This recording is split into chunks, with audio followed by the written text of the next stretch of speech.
श्री कृष्णाय वासुदेवाय देवकी नंदनाय च नंद गोप कुमाराय गोविंदाय नमो नमः। जय जय श्री राधा रमण, जय जय नवल किशोर, जय गोपी चित चोर प्रभु, जय जय माखन चोर। नमस्कार मेरे प्यारे दोस्तों, मैं हूं लालता मिश्रा और आप सुन रहे हैं परमात्मा के गीत। इसमें आज मैं आप लोगों को मेरे प्यारे दोस्तों भगवान श्री कृष्ण और ललिता गोपी की जो शर्त थी उसकी मैं कथा आपको सुनाने जा रहा हूं मेरे दोस्तों, कि किस प्रकार से ललिता ने भगवान श्री कृष्ण से शर्त लगाई। कथा शुरू होती है कि भगवान श्री कृष्ण नित्य प्रतिदिन बरसाने में किशोरी जी से मिलने के लिए जाते थे, वो भी ऐसे महल में जिस महल में पुरुषों का जाना वर्जित था। पुरुष प्रवेश कर ही नहीं सकता था। रंग महल, शीश महल में जिसमें श्री किशोरी जी रहती थी, उसमें कोई भी पुरुष, उनकी सिर्फ सखियां प्रवेश करती थी। वो भी जहाँ किशोरी जी रहती थी वहाँ उनकी मात्र 8 सखियां ही प्रवेश कर पाती थी। विशाखा, ललिता, प्रभावती, ये सारी जो उनकी सखियां थी 8 सखियों में आती हैं, इन्हीं का ही सिर्फ वहाँ प्रवेश होता था। परंतु भगवान श्री कृष्ण प्रतिदिन श्री राधा रानी जी से मिलने के लिए जाते थे। और कैसे जाते थे? भेष बदल के जाते थे। गोपी का भेष बनाया, किसी न किसी सखी का रूप बना के, ओढ़नी चुनरी से ऊपर से ढक के सिर, और चले जाते थे।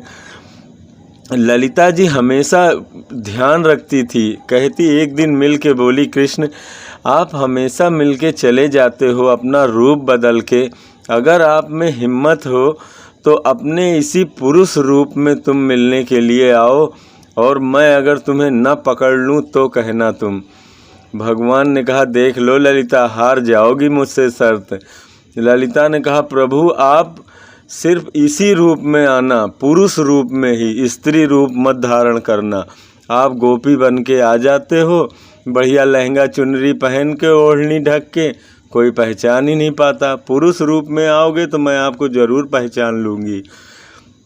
बोली, अगर न पहचान पाई तो शर्त लगाओ। बोले, प्रभु पहचान लूँगी। बोले, अगर न पहचान पाओगी तो मैं आपकी दासी हूँ हमेशा के लिए। तो ललिता बोले, अगर प्रभु मैं आपको पहचान गई तो प्रभु बोले, फिर मैं भी आपका सेवक बन जाऊंगा। राधा रानी का तो है ही हूँ, आपका भी सेवक बन जाऊंगा, सभी सखियों की सेवा करूंगा मैं। बोले, देख लेना प्रभु, अगर शर्त हार गए तो। भाई भगवान आ गए। अब दूसरा दिन क्या करें, प्रभु बड़े सोच में पड़े। सभी मित्र मंडली के साथ बैठे हुए हैं, भगवान वार्तालाप कर रहे हैं। सभी मित्रों से पूछ रहे हैं, क्या करें यार, कैसे करें। पुरुष भेष में कोई ऐसा भेष बताओ जिसमें हम छुप के चले जाएं और कोई हमें पहचान न पाए। मधुमंगल बोला, बस इतनी सी छोटी सी बात है। अरे बड़ी सरल बात है, पुरुषों में तो ऐसे ऐसे भेष छुपे हुए हैं महाराज ना, कि कोई पहचान ही नहीं पाएगा आपको। हम आपको सजाते हैं, चिंता मत करो। आप आज भी 12 बजे ही पहुंचोगे मिलने किशोरी जी से, चिंता मत करो।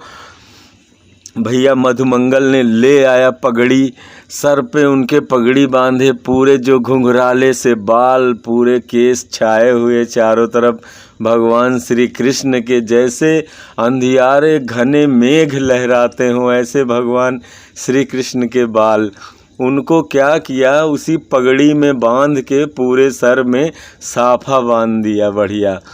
और उसके बाद पंडित जी का चोंगा ले आए और मधुमंगल ने बोले ये पहन लो महाराज। नीचे से ऊपर तक पूरा पंडित जी का चोला पहना दिया। अब भैया बचा गर्दन, नीलमणि की गर्दन दिख रही, उसके लिए क्या करें, तुलसी की बहुत ढेर सारी माला लाके मधुमंगल ने पूरा गला भर दिया भैया। और मूछ लगा दी खूब लंबी चौड़ी मूछ, और दाढ़ी लगा दिया महाराज, एकदम जोगी का भेष बना दिया। और बढ़िया बगल में महाराज उन्होंने पोथी और पत्रा दबाया और चल दिए बरसाने। बरसाने में भैया जब पहुँचे पोथी पत्रा दबा के महाराज शास्त्री के रूप में, तो पहुँचते ही भविष्य बताना शुरू कर दिया लोगों का। कोई कुछ भी पूछे पल भर भी नहीं लगाते, भगवान उसका भूत भविष्य वर्तमान सब बता देते कि तुम्हारा नाम विशाखा है, कि तुम्हारा नाम ललिता है, तुम्हारा गांव ऊंचे गांव है, तुम्हारा घर ऊंचे गांव में है, और तुम इनकी अष्ट सखियों में हो, राधा रानी के सेवा में हो।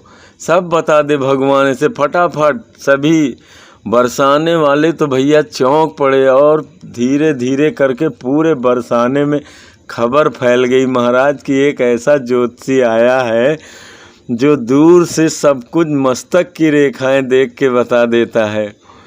भैया ये सुन के तो सभी बरसाने वासी भागे, पंडित जी कहाँ है, हम भी अपना भविष्य जानना चाहते हैं। दुनिया अपना भविष्य जानना चाहती है, आखिर कौन नहीं जानना चाहता अपना भविष्य। सभी दौड़े भाई उन महाराज के पास। अब धीरे धीरे करके खबर पहुंच गई शीश महल तक। वो ललिता जी को पता चली कि एक पुरुष आया है, और ललिता जी ने इधर ऐसा पहरा लगवा रखा था कि पुरुष भेष में कोई भी व्यक्ति प्रवेश न करने पाए इस महल में, वरना हम शर्त हार जाएंगे। हमें कृष्ण की दासी बनना पड़ेगा। सभी लोगों को देख लेना, सबकी जिम्मेदारी है इसमें, एक हमारी जिम्मेदारी नहीं। ललिता बहुत तेज तर्रार है भाई, उनके अष्ट सखियों में बहुत तेज ललिता है। और भैया राधा रानी की खूब अच्छे से रक्षा करती हैं, उनकी सेवा करती हैं, उनके सभी सुख सुविधाओं में उन्हीं का हाथ रहता है आगे। तो भैया ललिता जी ने कहा कि कौन है पुरुष, मैं उसे आने मत देना। कोई भी हो, पंडित हो, ज्योतिषी हो, आचार्य हो, कोई भी साधु महात्मा, पुरुष भेष में कोई भी हो, आने ही ना पाए। पर और सखियों ने कहा कि देवी चल के देख लो, वो इतना सही बता रहे हैं कि तुम भी विश्वास नहीं करोगी अगर उनकी बात पे। वो पुरुष भेष में नहीं, वो पुरुष ही है, वो ज्योतिष के विद्वान महापंडित हैं, चल के उनसे मिलो। तो भाई ललिता जी आई, उनको विश्वास नहीं हुआ तो उन्होंने देखा, अपना हाथ दिखाया। भगवान ने सारी चीज़ें हाथ देख के बता दी, दूर से ही बता दिया तुम्हारा नाम ललिता है, तुम अष्ट सखियों में आती हो, ऊंचे गांव में तुम्हारा घर पड़ता है। तो ललिता ने कहा ये तो सबको पता है, कुछ हमारे मन की बात बताओ, भीतर की बात बताओ, तब तो हम जाने।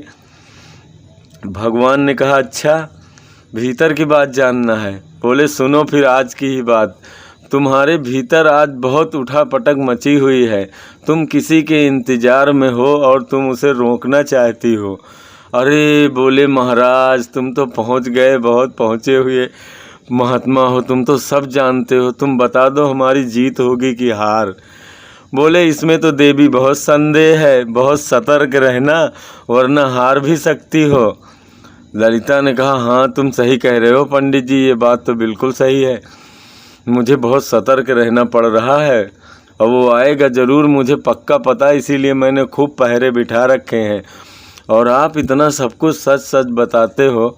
हमारी किशोरी जी मुंह लटकाए हुए आज बैठी हैं सुबह से, चल के आप उनके बारे में भी कुछ बताते जिससे उनके मन में प्रसन्नता आ जाती। अब पंडित जी मना करने लगे, बोले नहीं नहीं, मैं स्त्रियों के बीच में नहीं जाता हूँ, जहाँ स्त्रियाँ रहती वहाँ मैं नहीं जाता हूँ। अब ललिता जी को लगा अरे ये तो मना कर रहे हैं, ये तो कैसे करूँ, खूब मनाने लगी। और भगवान वो जितना मनाए भगवान उतना ही नाटक करे, नहीं नहीं मैं नहीं जाऊंगा। तब ललिता जी ने कहा मैं तुम्हारी गारंटी लेती हूँ कि तुम्हें कोई परेशान नहीं करेगा, तुम्हें कोई रोकेगा नहीं, तुमसे कोई कुछ बोलेगा नहीं, मैं अपनी जिम्मेदारी पे ले चलती हूँ तुमको, चलो। जब भैया उसने खूब निवेदन करने लगी ललिता, तो भगवान बोले ठीक है जब तुम नहीं मान रही हो तो चलो, पर तुम अपने सखियों से बचाना हमें जो पहरा लगा रखा है। भाई ले गई, भगवान को वही ले जा रही हैं, बताओ।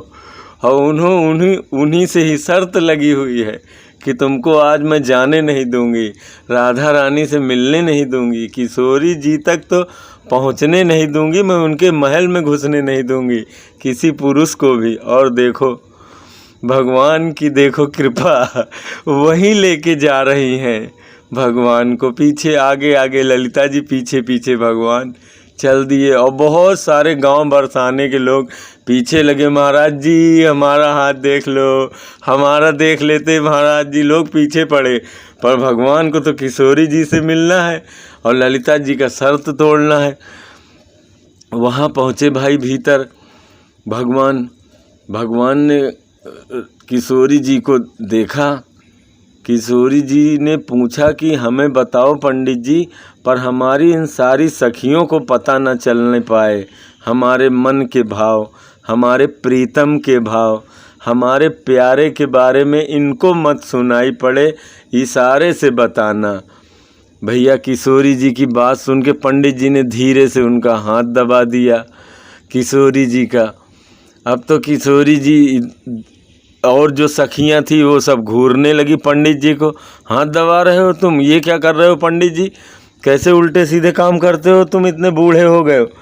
अरे बोले देवी वो रेखाएं दिख नहीं रही थी, इसलिए मैं उसको दबा के गहरी करके देख रहा था कि क्या है चल रहा है इसमें। बोले अच्छा, मैं तो कुछ और ही समझ बैठी थी महाराज, ढंग से देखो। भगवान बोले कि अब किशोरी जी बोली कि महाराज देखो कोई किसी को पता न चले, इशारे में बताना। भगवान ने सोचा एक बार इशारा किया तो समझ नहीं पाई, अब दोबारा क्या इशारा करूं मैं। और अभी मैं पीटने ही वाला था, मैं अभी पंडित जी की पगड़ी उतर जाती यहीं पे, सखियां पीट के रख देती, हाथ क्यों दबाया। भैया अगली बार भगवान क्या किए, उनका हाथ ले आए अपने मुख के पास धीरे धीरे किशोरी जी का, और उसमें चुम्बन ले लिया।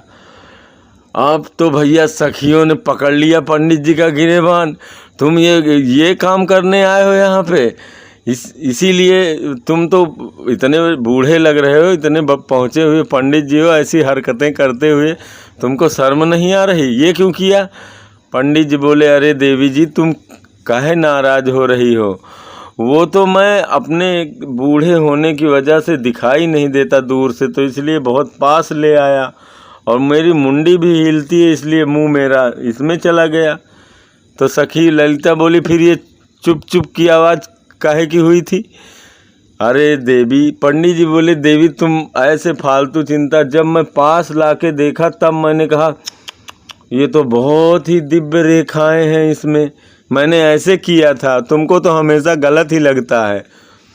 और राधा रानी भैया फिर भी नहीं समझ पाई ठाकुर जी को। अब तो ठाकुर जी से जब तीसरी बार राधा रानी ने कहा कि प्रभु मेरे प्रियतम के बारे में बताना, पर मेरी पास में सखियां इनको पता न चलने पाए, तभी भगवान ने अपनी पगड़ी उतार के रख दी, अपनी मूछें निकाल के रख दी, अपना सारा चोंगा उतार के रख दिया। बोले देवी मैं ही तुम्हारा प्रीतम हूँ, देखो तुम पहचान नहीं पा रही हो, मैंने कितने इशारे किए फिर भी तुम मुझे नहीं पहचान पा रही हो। अरे प्रभु आप तो ऐसा रूप बना के आ गए। ललिता बोली हाँ ये क्या हुआ, ये तो मैं ही लेके आई इनको। बोली प्रभु ये तो बहुत चीटिंग है, ये तो गलती, ये तो मैं ही आपको लेके आई, इसमें आपका कौन सा महारत हुआ आने का, इसमें तो आधी जीत हमारी हुई, आपकी पूरी जीत थोड़े हुई, इसमें तो आधी जीत मेरी भी हुई, क्योंकि आपको लाने वाली तो मैं ही थी, नहीं तो आप कहाँ अंदर आ पाते। प्रभु बोले देवी तुम तो धन्य हो, तुम्हारी सारी सखियां भी धन्य हैं, प्रभु तो बस प्रेम लीला करने में ही मगन रहते हैं मेरे प्रभु परमात्मा। और राधा रानी का जन्म ही सिर्फ प्रेम, क्योंकि सभी चीज़ों की स्थापना हो चुकी थी। भगवान के आने से धर्म की स्थापना हो गई थी, अर्थ काम मोक्ष की स्थापना हो चुकी थी, योग की स्थापना हो चुकी थी। सभी सिर्फ प्रेम रह गया, उसको प्रभु और अपना ही स्वरूप, अपनी ही अंतरात्मा राधा रानी के रूप में प्रकट करके प्रेम का स्वरूप प्रमाणित किया है इस संसार में। मेरे प्यारे दोस्तों, ऐसे प्रेम स्वरूप युगल छवि जोड़ी श्री राधा कृष्ण को बारंबार दंडवत प्रणाम करते हैं हम सब। प्रेम से बोलो श्री राधा रानी की जय हो। जय श्री राधे कृष्ण। हम फिर मिलेंगे अपने अगले वीडियो में। आप अगर हमारे चैनल में नए हैं तो हमारे चैनल को सब्सक्राइब कर लीजिए। हम फिर मिलेंगे अपने अगले वीडियो में, तब तक के लिए जय श्री राधे कृष्ण।